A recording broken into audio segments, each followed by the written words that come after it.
Dominique Strauss-Kahn entre les mains de la police à New York. L'abolition de la peine de mort en France. Ce sera le 3e procès en France lié au génocide rwandais. Bonjour Pauline Jacot. Bonjour à tous. Un ancien chauffeur, Claude Mouaïmana, est jugé aujourd'hui aux assises pour complicité de génocide en 1994, accusé d'avoir aidé des miliciens Hutus à commettre leur massacre sur les Tutsis. Pourquoi ces procès, Pauline, sont-ils encore importants 25 ans plus tard? On va revenir avec vous sur le début de ce génocide. C'était le 6 avril 1994. Il est exactement 20h22 lorsqu'un avion est abattu au-dessus de Kigali, la capitale du Rwanda. Dans cet avion se trouvait, outre le président Habyarimana, donc le président du Rwanda, le président du Burundi. Il n'y aurait pas de survivants. 2 missiles ont été tirés sur l'appareil. C'est un attentat. Le président Hutu du Rwanda est mort. Les Tutsis sont accusés. Quelques minutes plus tard, des barrages sont érigés à Kigali. Hommes, femmes, enfants, tous ceux qui portent la mention Tutsi sur leur carte d'identité sont exterminés par les extrémistes Hutus. On craint le déchaînement de la guerre civile entre ethnies rivales Hutu et Tutsi. Paris prend ses dispositions pour évacuer les 600 ressortissants français qui se trouvent actuellement au Rwanda.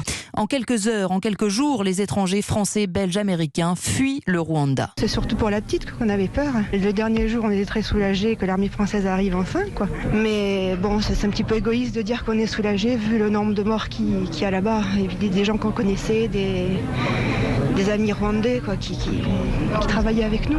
Dans les rues de Kigali, les massacres continuent, méthodiques, systématiques. Un représentant de la Croix-Rouge témoigne sur Europe 1. Quand une équipe de la Croix-Rouge rwandaise essaie d'évacuer des blessés, tout à coup il y a eu des milices qui ont sorti de cette voiture bien marquée avec la Croix-Rouge, 6 blessés, et puis les ont tués devant les yeux de ces membres de la Croix-Rouge rwandaise. Les rebelles avancent, progressent, ils arrivent au sud-est du pays. C'est là que l'envoyé spécial d'Europe 1, François Clémenceau, rencontre un prêtre qui fait évacuer les derniers Tutsis. Ce que j'ai vu, c'était affreux.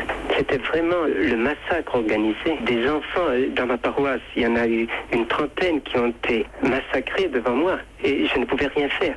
Le génocide va durer 3 mois, 100 jours qui feront au moins 800 000 morts.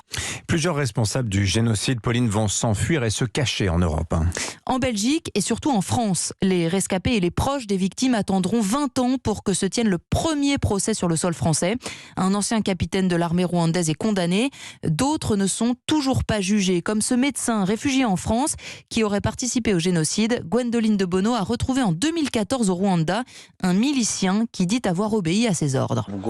C'est le docteur Twagira qui nous a dit où ils étaient. C'est lui qui planifiait tout. Un jour, il nous a réunis à 8h du matin et il nous a dit d'aller chercher la femme et les cafards. On est entré dans la maison, on a trouvé la femme et ses 2 enfants. On les a sortis et puis on les a tués avec des gourdins cloutés. Les enfants avant la femme. Twagira était là pour voir si le travail était fait. Une centaine de génocidaires présumés seraient à ce jour réfugiés en France. Merci Pauline Jacot. Au menu de